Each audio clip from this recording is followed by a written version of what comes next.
So our next topic guys is bulb keeper removal, no? So we're gonna have to do this trick here, like ganyan. Okay, yan. And then you're gonna put a little bit pressure and then hammer it. Bam. So wala, tanggal yung bulb keeper. You have to secure it, very important thing. And the other one, other half, wala, tanggal na din, like so. And then bulb spring and palos, the other one. By the way, you have to use like kind of here, styrofoam, kasi pagka minartilyo na nyo ito para mag-absorb yung kanyang impact sa styrofoam, no? So hindi kind of mabingkong yung ang inyong bulb injector, hindi mabingkong dahil ina-absorb niya sa na-absorb sa styrofoam. Okay, so and again, first things first, you have to secure these bulb keepers by pairs, 2 pairs. It's very important thing. Okay, and the other one. Okay, so super dali lang siya guys. Okay, and then yeah, okay, yan dito.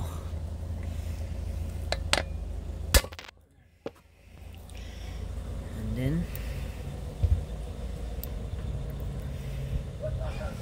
yeah, and then bulb string and the bulb keeper should be together. Okay,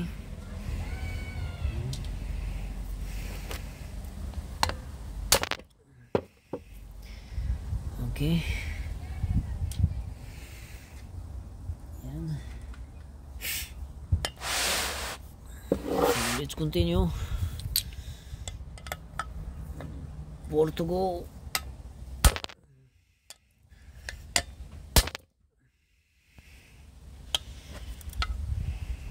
Ano ba yun? Nalaglag. So kailangan talaga meron kayong magnet para ang magnet accessible lahat na dukutin, no?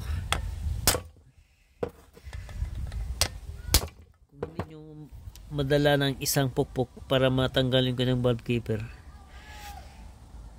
huwag kayong magsawa, pukpukin nyo ng pukpukin hanggang sa tatablan. Okay, and again you have to use styrofoam like what I did here, styrofoam.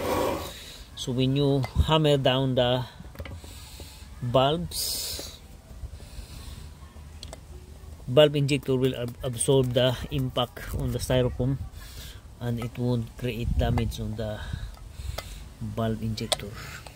It will absorb impact. Okay, so yan, it should be together like that. And then the other one, last 4.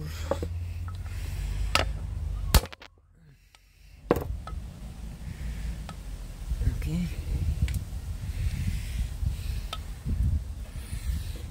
again, one kick again, and this one here.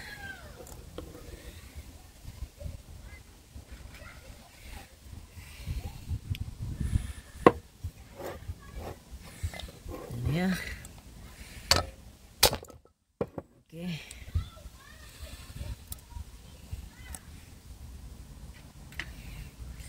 And then these two ball keeper here.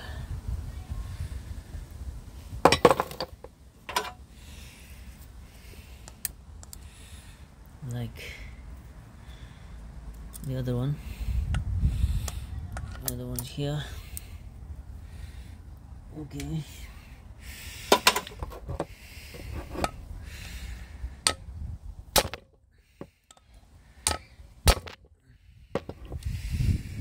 Like pagka na-missing yung bulb keeper guys, talagang hahanapin nyo hanggang, huwag kayong titigil hanggang hindi nyo mahanap. Huwag nyong manya na habit, kasi tayo meron tayo minsan na manya na habit. So huwag, mahal kasi mga ito. Kapag bumili ka, hindi pwedeng tingi-tingi. By set ang pagbili. So nasa sa inyo na yun. Okay, ngayon natanggal na, papakita ko sa inyo yung yung pinaglagyan natin. So yan po yung pinaglagyan natin. Ito yung mga bulb keeper by pairs. Ito 1, 2, 3, 4, 5, 6, 7, 8, 9, 10, 11, 12, 13, 14, 15, 16. So 16 bulb keepers. Saka yung mga bulb retainer, spring retainer, ilagay na din natin dito. Dahil parehas lang naman to sila. Equal din sila. So lagyan na lang natin sa para hindi tayo mag paglagyan baka mawala pa yun ng iba. Okay, kukunin pa ng iba. So 1, 2, 3, 4, 5, 5, 6, 7, 8, 9, 10, 11, 12, 13, 14, 15. Natula na isa. 16 altogether. No. Magpaligtaan tayo.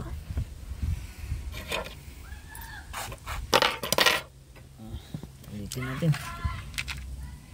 1, 2, 3, 4, 5, 6, 7, 8, 9, 10, 11, 12, 13, 14, 15, 16. Yeah, 16. So 16 guys. Siyempre 16 din yung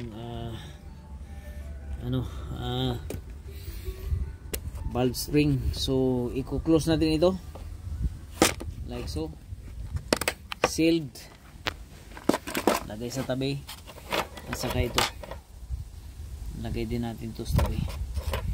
Anyway, hindi na kailangan pwede naman to sila magkapalitan dahil equal strength ito sila, equal strength. So yan, and yeah. So ilagay natin to sa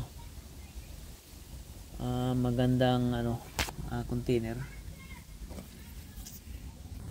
So dyan guys natin ilagay, tapos i-close natin at anuhan natin yan pagka malapit na tayo matapos. So this is now the removal of the valve injectors. The valve injectors, we have here numbers 1, 2, 3, 4, Ito natin isa salpak yun para hindi sila magkapalitan, no? And then yeah, so we're starting from the cylinder number 4, or much better start from number 1.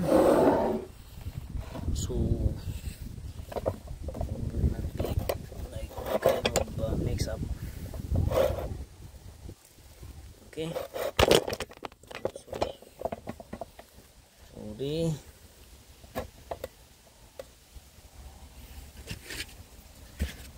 Dito natin lalagay.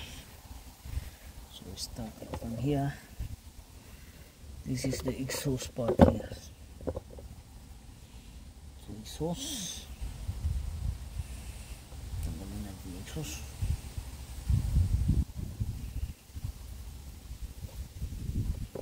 Exhaust. Exhaust. Exhaust.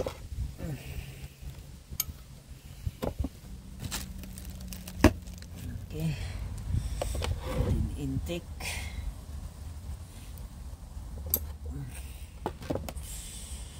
Intake.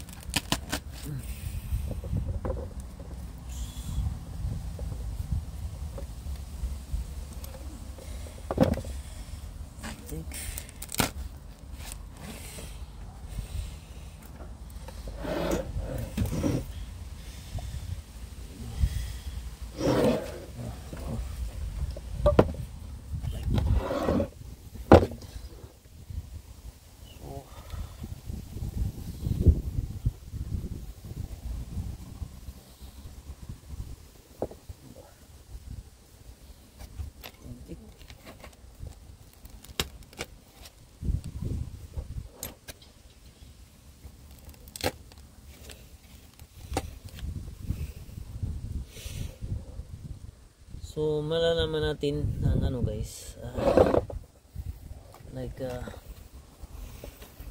malalaman natin yung kanyang valves through kanang sizes, no? Yung sa exhaust is maliit, yung sa intake na valve injector is malaki. So ito na guys, ito yung mga valve injectors 1, 2, 3, 4.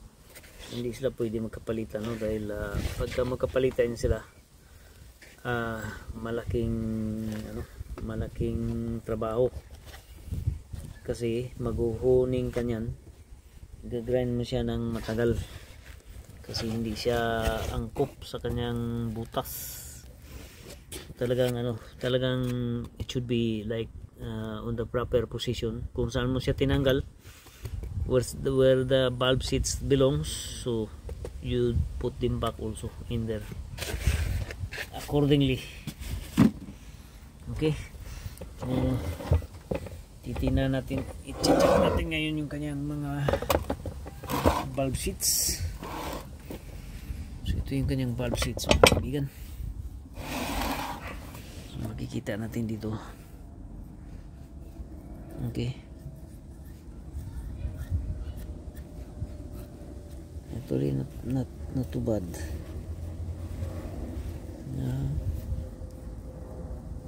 Okay, may mga carbon, that's normal. And then since natanggal na natin, this is the good time to pressure wash. Okay, so thank you.